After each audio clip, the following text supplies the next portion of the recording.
Kemudian terkait dengan ranah adanya perdebatan yang begitu panjang di sosial media ini tidak terlepas daripada penggalan-penggalan video. Mungkin dari oknum-oknum yang seharusnya dibanggakan oleh masyarakat Bali seperti itu yang dipenggal, kemudian dijadikan suatu ikon atau momok sendiri terhadap pergolakan Hindu Bali dan ajaran itu, sehingga menimbulkan keresahan yang berkepanjangan. Dan saya pun sempat mengalami hal yang tidak mengenakan, dan itu mungkin sebagai bahan pelajaran seperti itu. Nah, tidakkah ada untuk musyawarah, untuk lebih meringankan suasana yang kondisinya agar lebih kondusif tatap muka dengan pihak penggalan video tersebut agar Bali ini tidak bergejolak seperti itu. Dan ini akan menjadi masalah-masalah yang berkelanjutan sepanjang tidak ada ditemukan kepala face to face ataupun head to head daripada sang senator dengan pihak yang bertikai.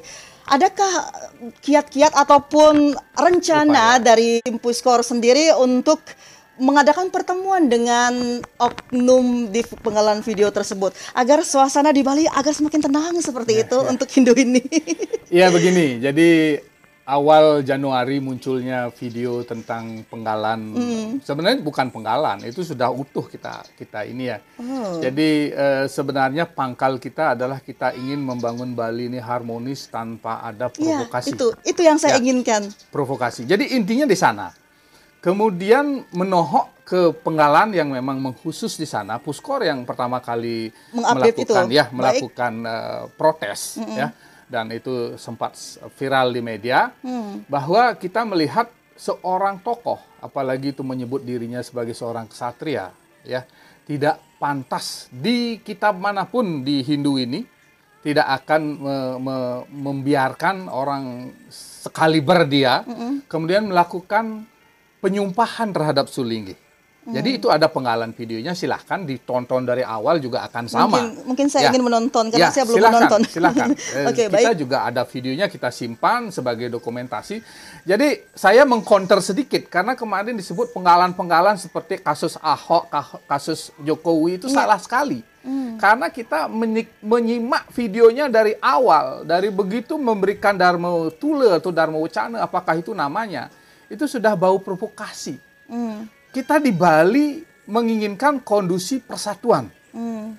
Bali dari zaman awal dibentuk, di mana Bali itu harmonis ketika persatuan itu dibangun kuat.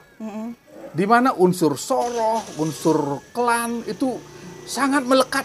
Dan sensitif. Ya, dan itu kita bisa andaikan sebagai sebuah tata surya, di mana planet-planet itu memiliki titik edar yang berbeda-beda, tetapi harmonis.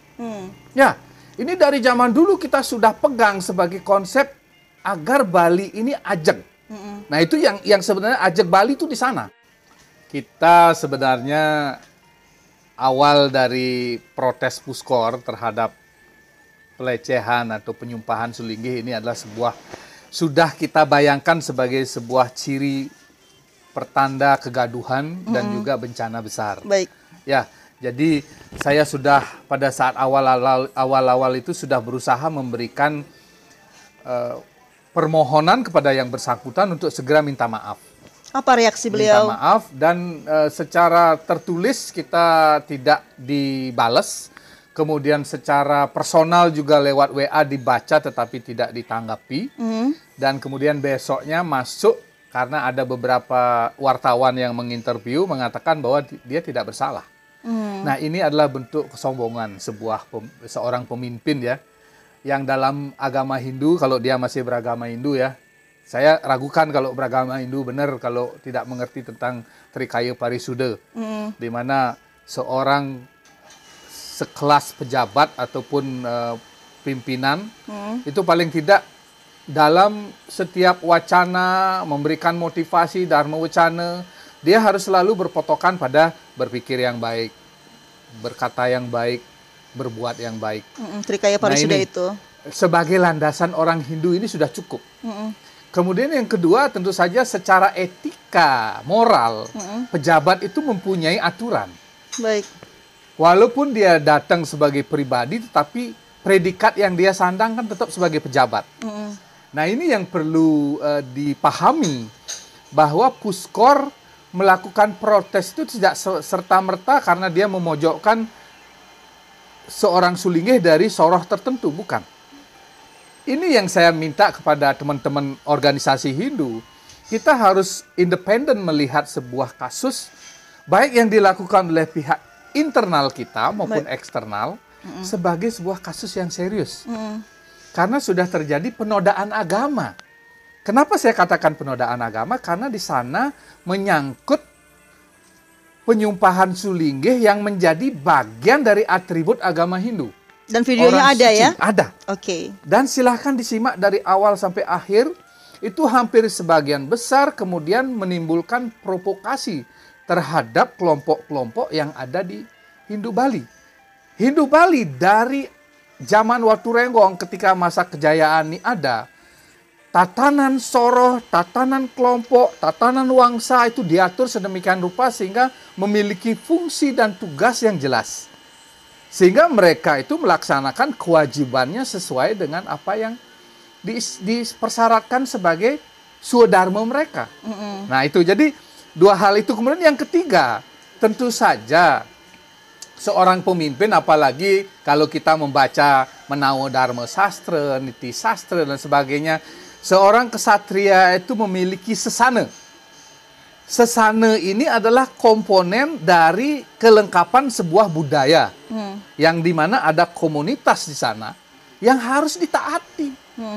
Sesana seorang Sulinggih apa, seorang pemangku apa, kalau dia menyebut sebagai seorang kesatria itu apa. Dan juga disumpah ya. Nah itu, jadi secara formal sudah ada ketentuan yang mengikat, secara non formal juga ada.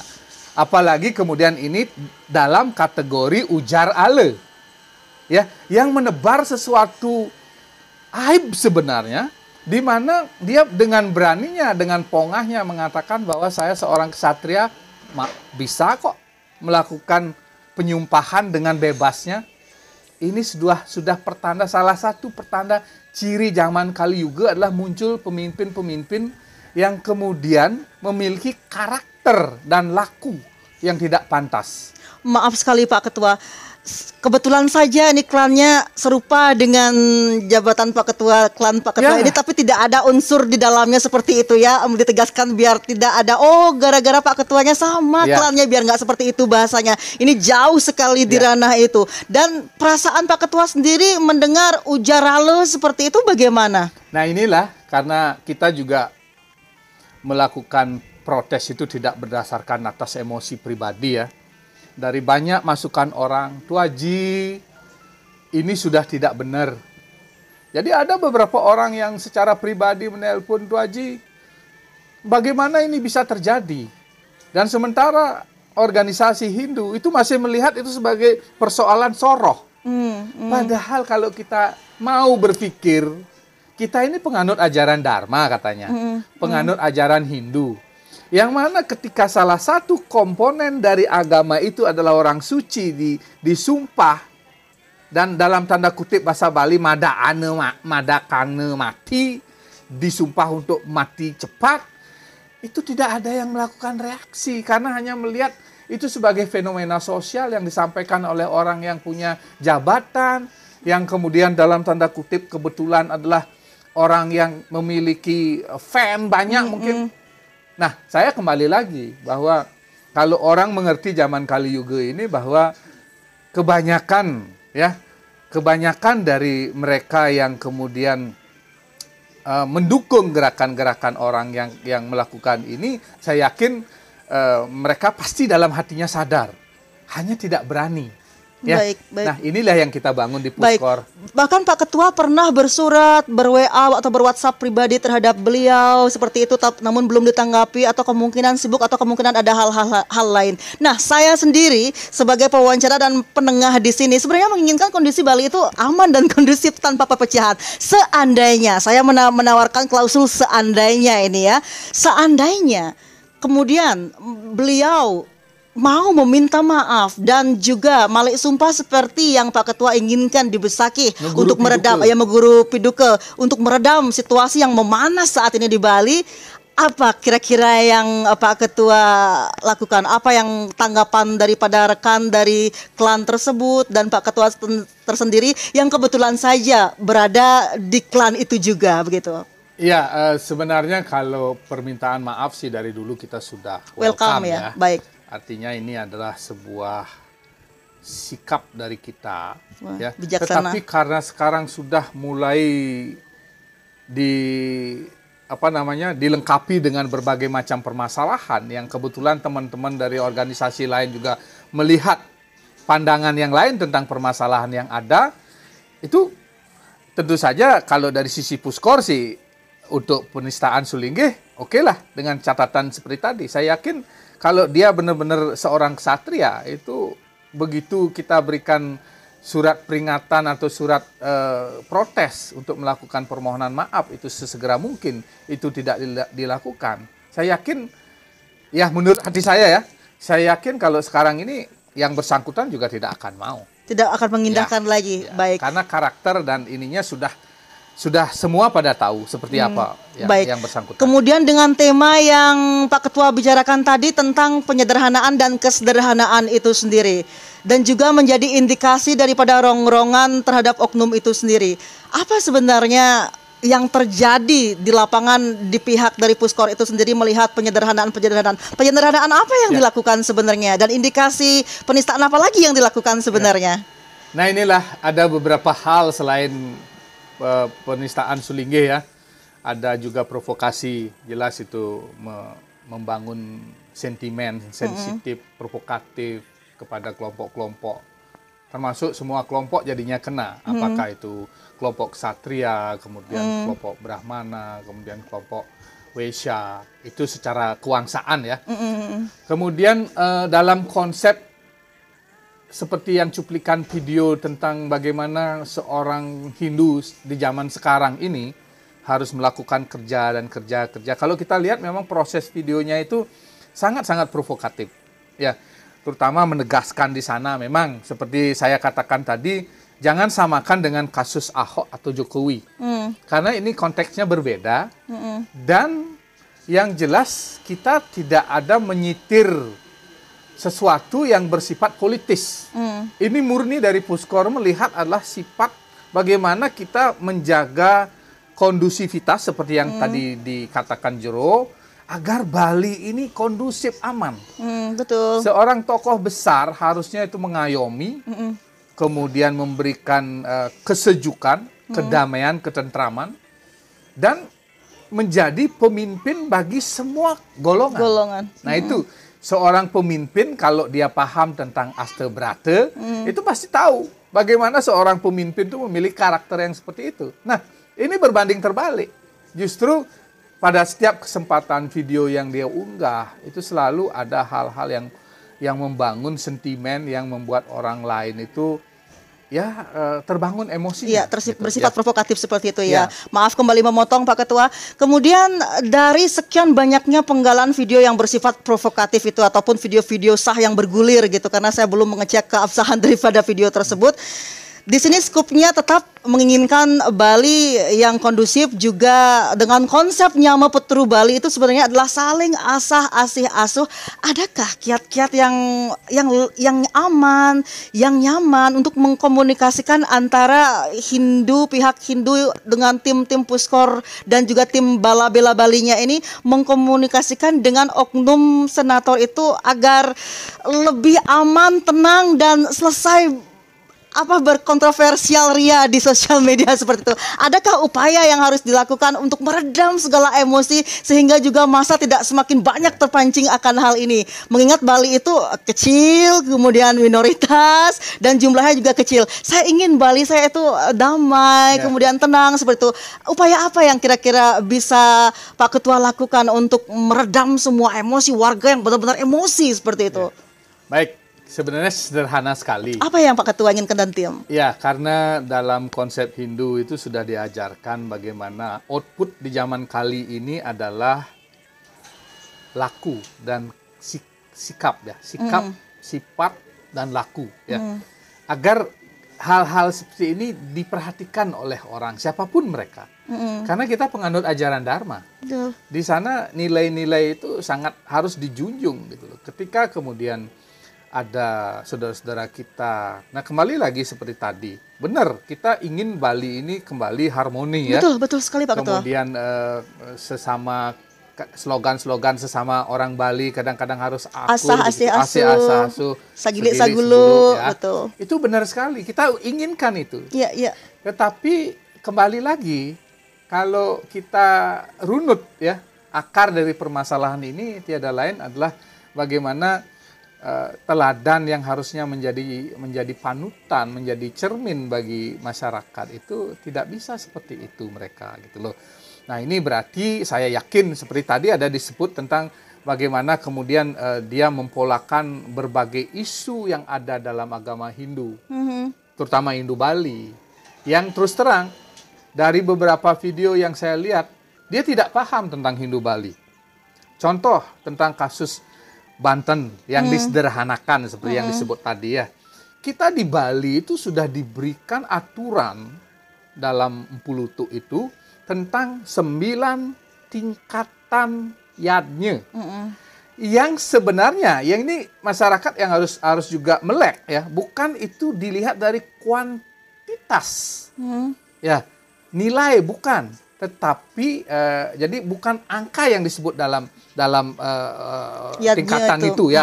Itu adalah ketulus ikhlasan, kemampuan dan kejujuran hati kita dalam yadnya.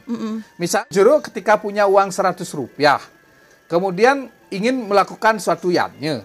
Yadnya itu misalnya ya anggaplah kita sudah tahu bahwa yadnya itu kita akan adakan, kita punya hanya 100 rupiah, apa kita paksakan Jero akan melakukan yadnya dengan 200 rupiah? Tentu tidak. Tentu tidak. Juga Jero tidak akan mungkin memiliki 100 rupiah hanya 2 rupiah saja yang kita ini kan tidak mungkin. Itu pelit dan tidak jujur. Kemudian ini hal-hal yang perlu dipahami bahwa tingkatan 9 ini mengukur keikhlasan kita, kemampuan secara finansial dan juga tergantung sastranya. Dan ketulus ikhlasan. Dan satu lagi adalah kejujuran. Karena kadang-kadang faktor kejujuran diabaikan. Betul. Saya punya uang tetapi tidak ingin gitu ya. Ya, itu ada. Jadi kombinasi ini sehingga tingkatan itu sebenarnya semua yadnya itu utama ketika dilakukan dengan tulus ikhlas, sesuai kemampuan, kemudian dengan kejujuran.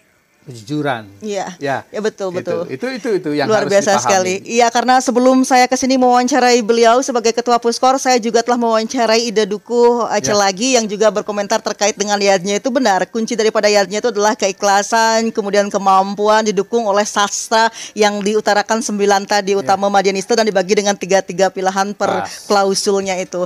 Baik, kemudian dari segala hal yang telah kita bicarakan tadi, dan kebetulan ini pemirsa adalah pertemuan pertama kali saya dengan beliau.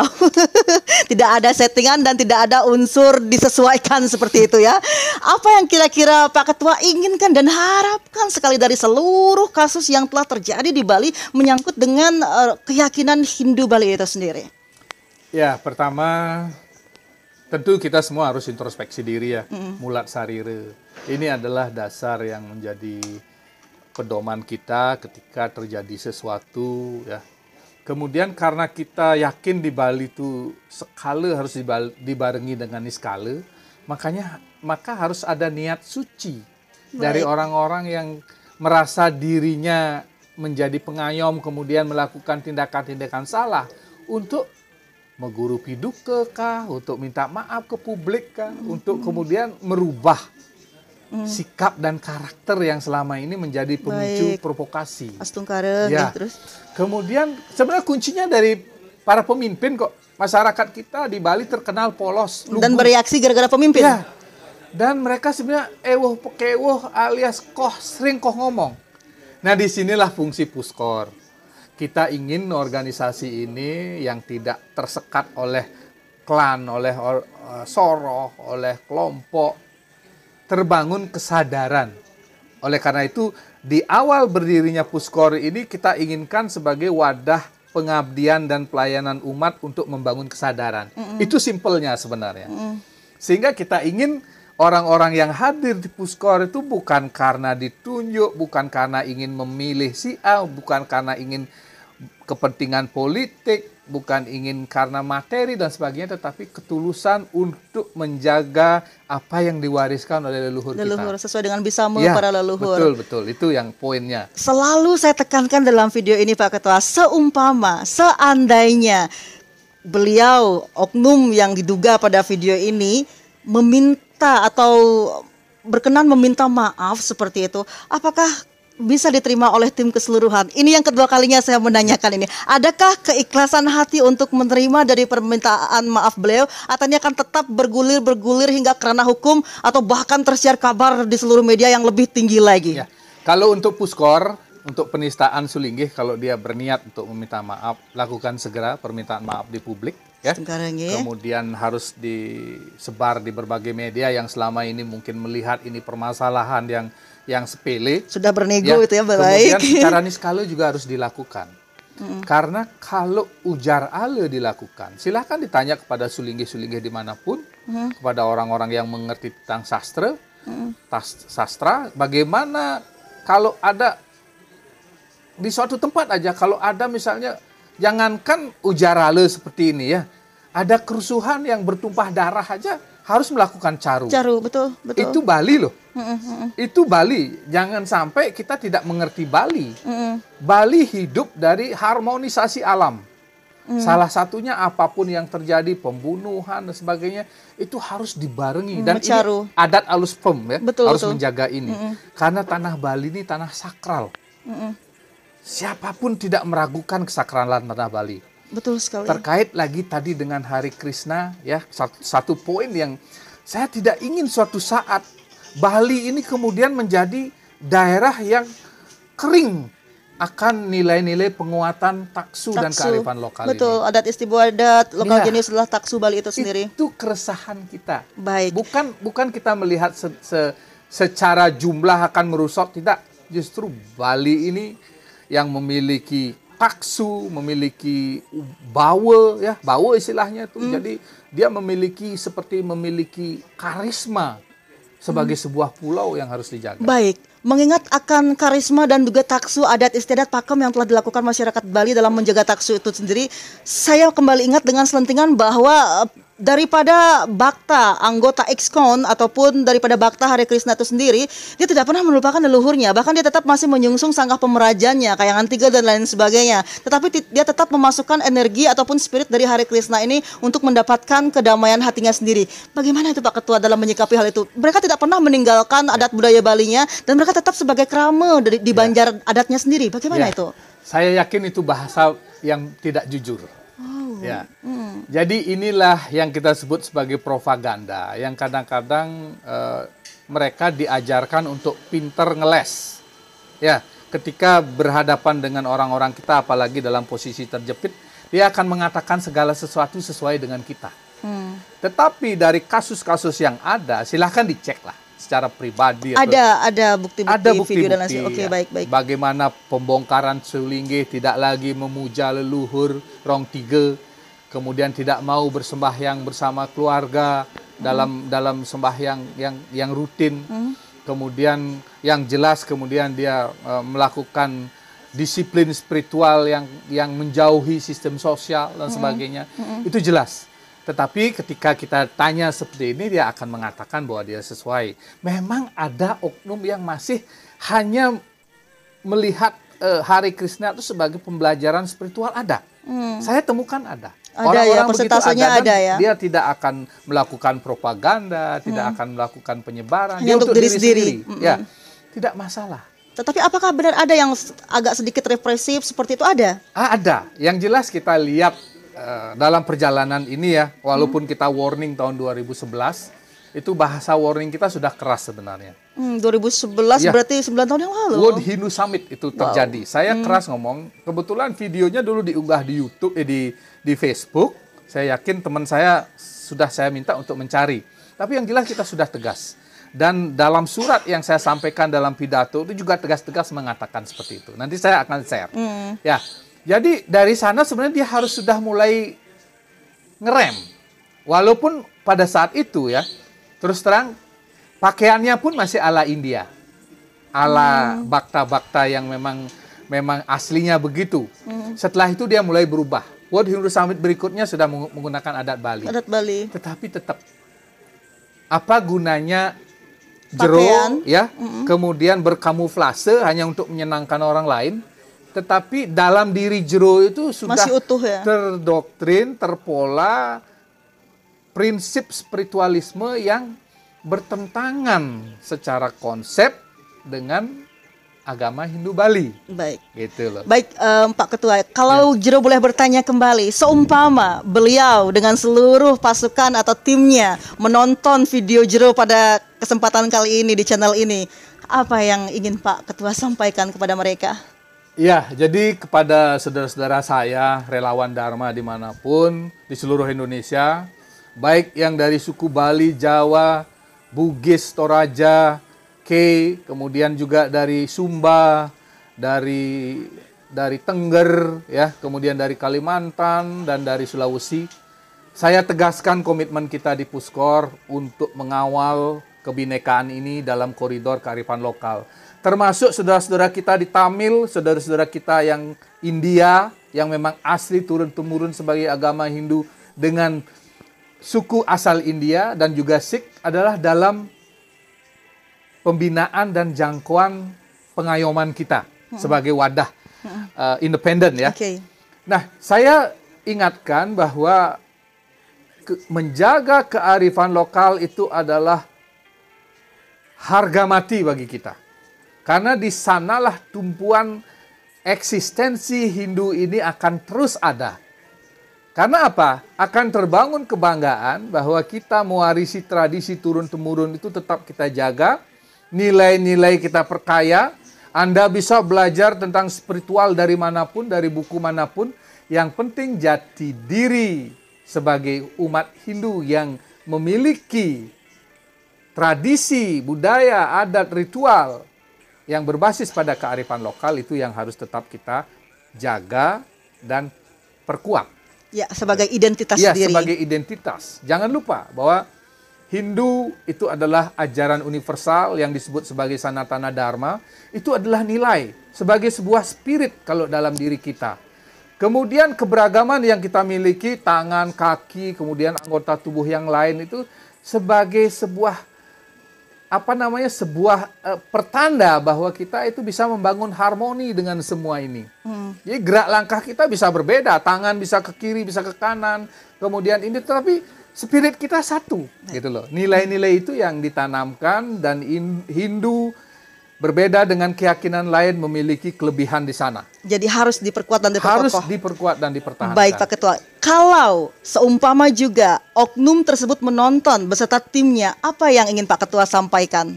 Ya, kembali lagi justru dalam beberapa video saya sempat menonton walaupun dibilang penggalan juga ya, bahwa ada kata-kata yang menyebut bahwa kita orang-orang yang non-vegetarian waktu itu, yang tidak menjadi Bhakta Hari Krishna dibilang sebagai orang-orang yang tidak sadar. Silahkan disimak videonya, walaupun itu di depan para Bhakta Krishna dan beberapa pejabat, saya yakin itu disampaikan dengan cara sadar. Ya, mengatakan bahwa kita itu dianggap tidak sadar. Jadi apa yang Pak Ketua inginkan? Ya, karena tidak menginginkan. Nah, yang kami inginkan kepada Anda, kepada tim Anda, apapun ambisi Anda, apapun keinginan Anda, apapun desain politik Anda, saya tidak peduli dengan itu. Anda harus kembali untuk menjadi penguat kearifan lokal dan memperjuangkan di sana. Karena tugas Anda dan tim Anda sebagai pejabat publik adalah membangun harmoni di tanah Bali ini dan Nusantara pada umumnya, agar semua yang berkaitan dengan tatanan keharmonisan ini diwujud nyatakan. Ya, dan ingat Trikaya Parisuda itu selalu diimplementasikan dalam setiap aktivitas. Jangan hanya sekedar untuk sebuah pencitraan atau sebuah nama, sebuah ambisi, itu mengorbankan segalanya. Baik. Apalagi mengait-ngaitkan dengan tragedi-tragedi politik. Itu menakut-nakuti namanya. Tragedi politik zaman lalu. Kita bukan lagi berpikir untuk sesuatu yang merusak tatanan. Justru kita ingin konstruktif untuk membangun ini dan memberikan pelajaran sebenarnya kepada Anda yang menjadi tokoh, siapapun ya, mungkin ada juga tokoh-tokoh lain yang sekarang seperti warning ya. Ya, seperti itu. Kembalilah bahwa apa yang menjadi tanggung jawab Anda menjadi pemimpin adalah melanjutkan cita-cita luhur bangsa ini, mewujudkan masyarakat adil dan makmur, bukan masyarakat terprovokasi dan galau. Gitu ya. Baik, semoga harapan itu bisa diwujudkan oleh mereka para tokoh ataupun oknum-oknum yang diharapkan bisa membuat tatanan Bali ini tetap diperkuat, semakin ajak dan tidak ada penyelewengan atau hal-hal nyeleneh lagi di ranah adat istiadat budaya Bali itu sendiri. Dan terakhir Pak Ketua, mungkin ada closing statement untuk warga Bali semua yang mendengarkan di channel ini. Closing statement dari Pak Ketua Puskor Indonesia Nusantara. Terima kasih. Jadi sebagai closing statement saya, banggalah menjadi Hindu Indonesia yang memiliki adat, tradisi, budaya, dan kearifan lokal yang luar biasa yang diwariskan oleh leluhur kita, dan tetap menjadi penjaga warisan tersebut, jangan sampai melupakan. Dan khususnya di Bali, Anda bangga hidup di Bali, lahir di Bali, dan harus menjadi pejuang untuk kebaikan Bali ke depan. Astungkare rahayu nggih. Susema Pak Ketua, pertemuan yang pertama kali dengan Bapak Ketua Puskor Indonesia, namun luar biasa sekali, banyak sekali petuah dan juga pengalaman-pengalaman hidup yang telah dibagikan kepada kita di channel Selobi Omnivora ini. Kalau ada sumur di ladang, bolehlah kita menumpang mandi. Kalau ada umur panjang, bolehlah kita berjumpa kembali ya Pak Ketua ya, walaupun hari ini adalah pertemuan yang pertama. Pemirsa dimanapun Anda berada, bahagia sekali bisa berkeluh kesah di channel ini. Serangkaian harapan pasti ada untuk daripada memperkuat Hindu itu sendiri agar tidak punah ke depannya lagi, di mana adat istiadat dan budaya Bali itu adalah unsur taksu yang membuat Bali ini semakin bersinar, tidak hanya di mata masyarakat Bali ataupun Indonesia, tapi juga di seluruh dunia. Untuk itu sudah menjadi kewajiban kita sebagai masyarakat Bali untuk menjaga taksu Bali ini dengan selalu memperkuat daripada adat istiadat budaya, bukan dengan melakukan penyelewengan terhadap ajaran lain. Semoga apa yang diharapkan dari tim Hindu Puskor dan aliansi serta lembaga swadaya lainnya bisa terwujud agar Bali ini tentram, ajak, beserta lestari selalu. Akhir kata, saya Jero Tapakan Selobi Omnivora mengucapkan terima kasih karena Anda telah menyimak video saya ini. Dan dengan Bapak Ketua Puskor Indonesia, Bapak Ide Bagus Susena, pamit undur diri. Sampai jumpa. Ngiring sinap. Om Santi Santi Santi Om.